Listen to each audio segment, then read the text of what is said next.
Good morning, Ospreys. Today is Friday, February 24th, 2023. It's day 2 for specials. The weather today is cloudy and warm. For lunch today, we will have hamburgers or cheeseburgers. Now it's time for the morning meeting. It's Friday, yay! Have an amazing weekend with your friends and family. Today we are going to hear Twitch's point of view. In 8 class pets plus 1 squirrel divided by 1 dog equals chaos. It is our last day reading this book. I hope you enjoyed it. Dr. Snyder is our guest reader today.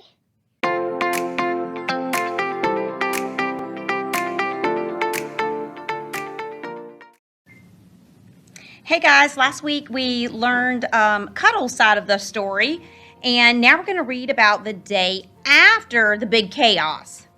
Remember that there's an art contest that's coming up, and the kids have really been working hard for that art contest, but the school was left in a huge mess.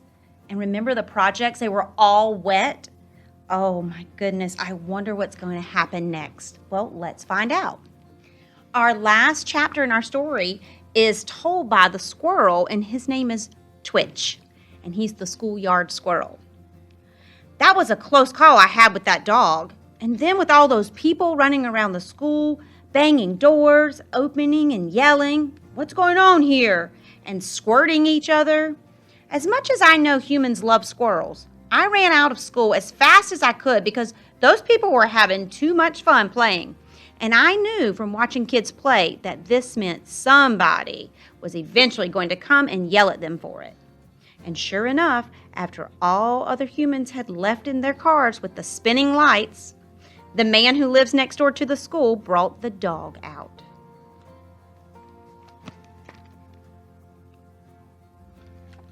He brought the dog out, and he had a tight hold on his collar, and he was saying, "Bad dog." Humans can be smart about certain things. The next morning, I went from window to window at school, and I was checking up on all my new friends. They were back in their cages, but otherwise they looked fine. The humans, however, did not look fine. The man who cleaned the school stood in the hallway, and he looked at the floor. It was smeared with paint and water and soggy pictures. He said, "This is too much. This hurts my head. I need to lie down." The man who lives next door to school said, "You can't do that. The visiting artist will be here any minute. The mayor will be here. The people from the newspaper will be here. You need to clean this up right now." The children said, "Our art projects are ruined. We'll never win the contest. There's no time to start over." The teachers were all saying, "Don't blame my hamster. Don't blame my rat. Don't blame my snake." Everyone was unhappy. "Blame the dog," I shouted from where I sat outside the window. But nobody paid attention because just then the person called visiting artist came in. He walked slowly. He looked at the splattered, pattered upon floor with all our paw prints and rat tail tracks and slithery snake S's and the marks made by the wheels of the cart and the feathers left by the macaw and the piles of glitter that had come unglued from the pictures that were floating in the puddles that hadn't dried from last night. He said, "Oh my." "We're sorry about the mess," the man who lives next door to school said. "Perhaps you can come back another day?" "Mess?" visiting artist cried. "Nonsense! It's perfect!" Anyone can decorate pieces of paper, and walls are so obvious. It takes vision to make art out of a floor. Your students are brilliant. You are brilliant. Your teachers are brilliant. You must all come to visit me in my studio. So then everyone was happy again. And I have to point out, that's thanks to me.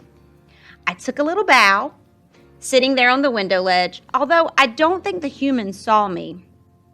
The turtle saw me. She waved, I think. She moved so slowly it's hard to be sure. It can't be easy to be a turtle. It can't be easy to be a human. I'm glad I'm a squirrel who is brilliant and who has vision. But I'm not exactly sure what vision is. I think it has something to do with being able to outrun a dog and to make friends wherever I go. Being a squirrel is the best thing in the world. And that is the end of our story. And I hope you enjoyed this book. I want you to think about and answer some of these questions. Who was your favorite character? Why was that your favorite character?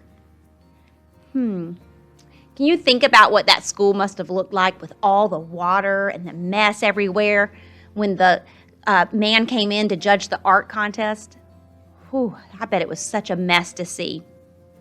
What do you see when you close your eyes and you think about that?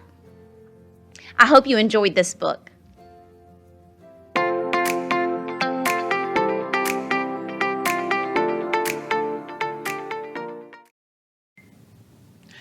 Good morning, Ospreys.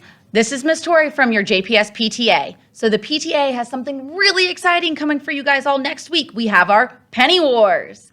And I'm sure some of you are thinking, what's a penny war? So I'm here to tell you.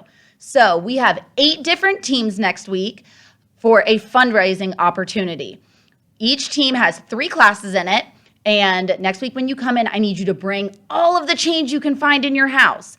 So all of your pennies, dollars, and checks are going to go into your classroom's bucket. And that will add points to your team. When you bring in nickels, dimes, or quarters, or any other silver coin that you have, you're going to put it in other classrooms or other teams' buckets, and that's going to subtract points from their score. At the end of the week, whichever team has the most points is going to win a class party, a class galaxy party. So I hope to see you guys all here next week, and make sure you bring all of the change that you can find in your house. Bye, guys. Do you want to hear a joke? Sure. What do you call a chicken that counts eggs? I don't know. A mathema chicken. JPS Kids Soar Higher. We are safe, on task, always responsible and respectful. Have a great day.